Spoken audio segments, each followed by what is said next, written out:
He's not played in the GSL, and as a result, he's basically an unknown. And it doesn't mean that he's a no-namer by any means, because he has played before. He's formerly known as Bernie. And he's up against Super, somebody who's this season played 6 times, is 0-1 against Zerg, so that's not something he's going to be happy about. But Super has played so many televised matches. He's played in the GSTL. He's played in Code A. He's played in Code S. He's famous for losing a match to Line by using his sentries to clean up overlords instead of defending the Baneling attack that was at his doorstep that he knew about. This guy used to be known as Vampire. He's got a lot of experience, and he could be the one who gets the momentum back for MVP here. I could see him taking this.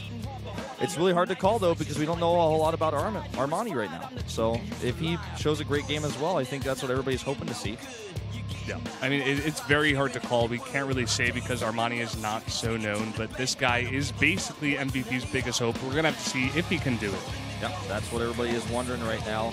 The map is Yeonsu. It's up and loaded. The players are ready. Let's jump into game number 2 between Samsung and MVP.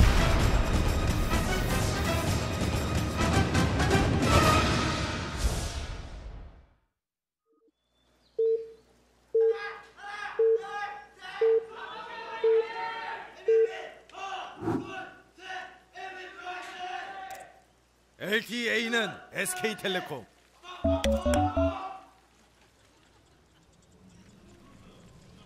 Very excited fans in the audience, but this guy's the Zerg for Samsung. This is Armani.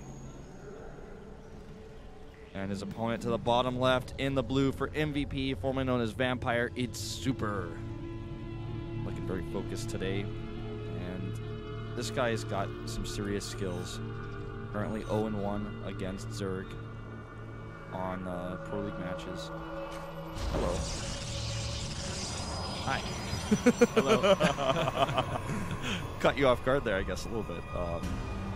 But you weren't shy about it. We've had some...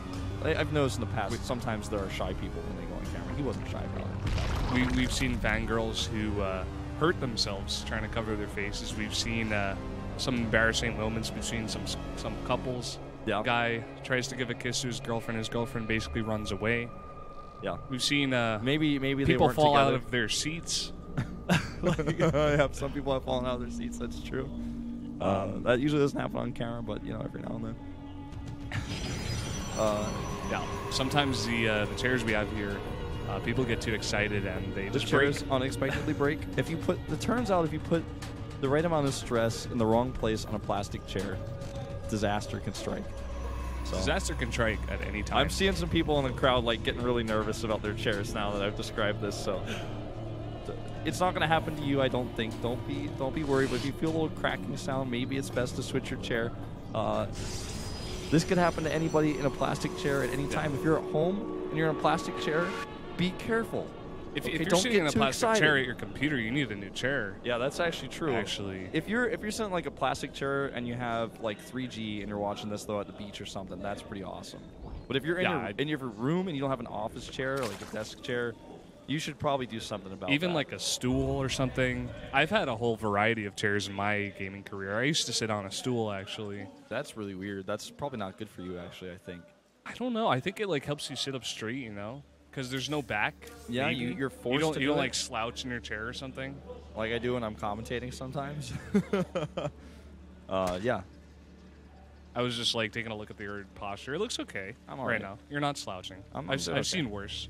I'm not going to judge. That's all right. Now, as it goes in this game, the Zealot will, of course, help the probe ward off his drone so he can finally start his Nexus. The Zealot needs to get back to work. No, Zealot, the drone's over there on the left side, not towards the rocks. And he's actually delayed this Nexus for so long that Super decides to drop a pylon first.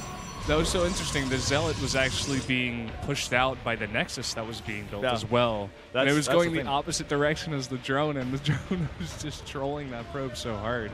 Yeah. And now the Zealot wants revenge. He's walking all the way across the map. He's going all the way. He wants that drone. This little picky drone. I don't think he stole some minerals as well. I think the drone will be saved by these two queens.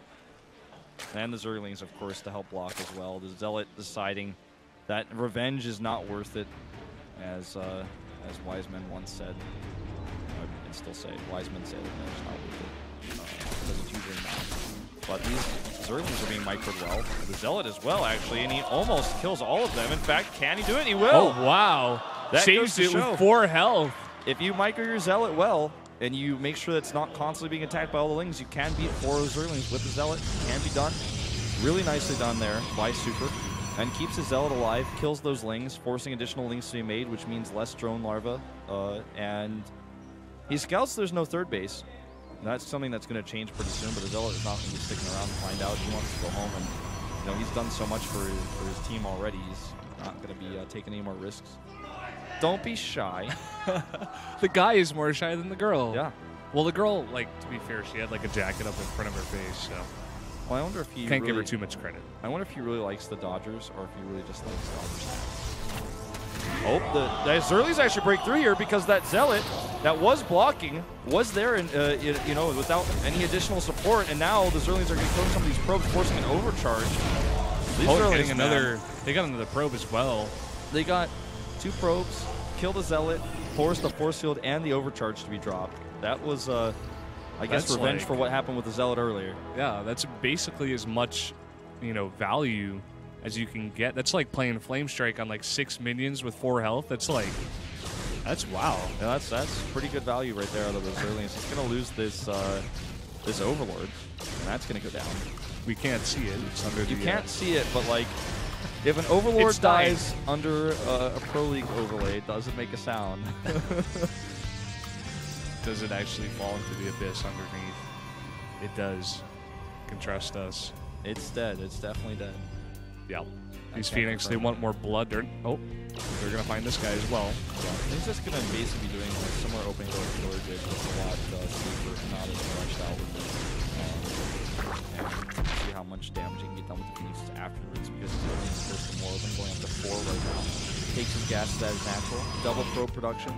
And the evolution chambers are done here for Armani, who's not playing the same style at all as himself and his teammate in Game 1. Going into double upgrades, decides to switch upgrades. Who started with melee and decides to go into range instead. And I think that's a good choice for the map. This is a lot of Zealot pressure. Just walking across the map here. Queen gets lifted. A few extra Queens go to help out. And these Zerlings are denying some of the Zealots on the left side. So looks like he will have enough to defend this with a few more Zerlings coming out. And if the Zealots were all together, I think this could have been different. But the Queens do get lifted. 1 Queen goes down. And the second Queen's going to go down once it gets down. So 3 Queens killed in total, and now he might be able to get this hatchery if he has another wave of Zealots walking in. It doesn't look like it, but there's no way they can send anything over to save the space besides Zerlings. Any Queens he tries to send will be lifted and killed by the Phoenixes. And the Mothership Core is over there to help out as well. Here's one of those Queens trying to do what she can, but she's stuck up in the air now. This is such a nice little pressure. I mean, it's putting so much pressure onto Armani right now. Look at all these Zerglings that he forced out. He's killed 5 Queens now. Yep, and he's killing Overlords. Yeah. Super is doing so much damage with this. All the Zerlings made that you mentioned, and he didn't even make a second wave of Zealots. Imagine if he had, he might have been able to end the game. Might have been able to take out the 3rd hatchery. And now the Overlords are just being killed left and right. He's going to get the one that's closer to safety first. Then we'll get the free one afterwards. He needs to finish that off. There he goes. Now he's going to get this one. And a bad rally actually over here on some of those Overlords. More and more of them are going to go down. The Zerling is easily denied by a force field. And Brendan, this is basically game. I mean, he's down to 38 supply in possible supply making. And now he's going to be able to pick up this Queen. The Queen's going to die as well. What an unfortunate Queen just popping out there right under those Phoenixes as well. He's being forced to spend all of his minerals on Overlords because he was able to put on so much pressure. He was able to take out 3 Queens right away, and then the stragglers who were trying to join up, maybe if there were 5 or 6 Queens when the Phoenixes first came across, he could have been able to force it off, but I mean, or hold it off. But now it's just too much. The snowball's in Super's favor. Now he's going to continue to pick up drones, pick off even more Overlords as possible. He's just abusing the map and how hard it is to get Queens over there, and only having 1 Queen at the base at a time isn't even what Armani had. He had multiple Queens, but it's just with the Zealot pressure, the Phoenix is coming in. He has no Roach Warren, and with no Roach Warren, you're not going to be able to push those Zealots back. So then the Queens take some damage, they get lifted, and there's no spores nearby. He's making a Spire right now, which is, I guess it's an okay choice. We'll see how much he can get done with it. He has all these Lings to support.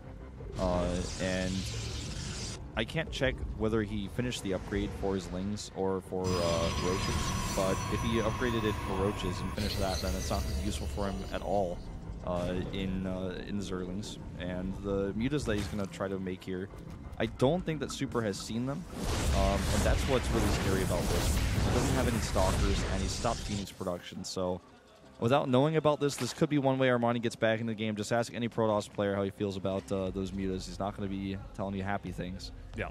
The one thing that Super does have going for him, even if he doesn't scout this out, turns out it's 4 Corruptors, actually. Yeah, to help deal with the Phoenixes partially, I suppose, because that's been such a big problem for him. And it's also going to be good for the Colossi. So I was thinking maybe he was going to try to go to mutas to try to surprise his opponent, try to take back control of the game, which would have been, like I said before, a desperate measure, but he's going down the more standard path here. He does have the +2 range attack, so the +1 did finish during that fight, even though he wasn't able to use it with anything. But his team has. And let's see what he's got planned here. Roaches now starting, and his first few Roaches are coming across on the production tab. But already Super has a 3rd base up. This clean run by doesn't look like it accomplished anything except costing him Larva, losing those Zerlings. The 3rd base has been up for so long now for Super, and he's probably considering taking a 4th base. I mean, just look at the supply. Super is at 132 supply to 110. He's just done so much damage with his Phoenixes. Now a few mutas come out, and the Corruptors are going to help protect those mutas against the Phoenixes, but still, it's just too little too late. Like, 7 mutas here at the 14-minute mark when there are already plenty of Phoenixes out, and if this is scouted, he's going to crush it. He has Blink. He has +2 nearly done. This Queen is going to go down. A Hallucinated Phoenix comes in here as well just to get some extra information, I guess. And the Corruptors may get 1 Phoenix. Barely not. 10 hit points left on that one. And he does see the mutas, so he's got to know something's up here. He hasn't seen much else besides the Corruptors and the Zerglings, so he's got to know these mutas are coming across. Yep, starts 4 cannons instantly, 5 even, just to make sure his bases are secure. And he's making a push at the exact same time. He wants to try to force Armani back, but Armani is not buying it. He's going to be able to get a free Colossi here. Yeah, gets 1 Colossus, forces the overcharge to be dropped on that Nexus. And he's going to lose this base, but he's going to get some damage done counter-wise down at the natural. They're attacking the wall. So many Zerlings here. Zealots, rather than just to say. And GG. What a... The game just was lost because of the Overlords that he lost and the Queens, and he just... The momentum that Super had, he just rolled with it. He was just the snowball rolling down the mountain, getting bigger and bigger until he just knocked Armani over. The Phoenixes, if you get a Queen, it's like, that's great. You get all the Queens, like, wow, he's going to have problems with my Phoenixes. Then you just keep getting the Queens that pop out, and there's no answer for the Phoenixes. Then you kill Overlords. The Overlords aren't being protected. There's not enough Spore Callers.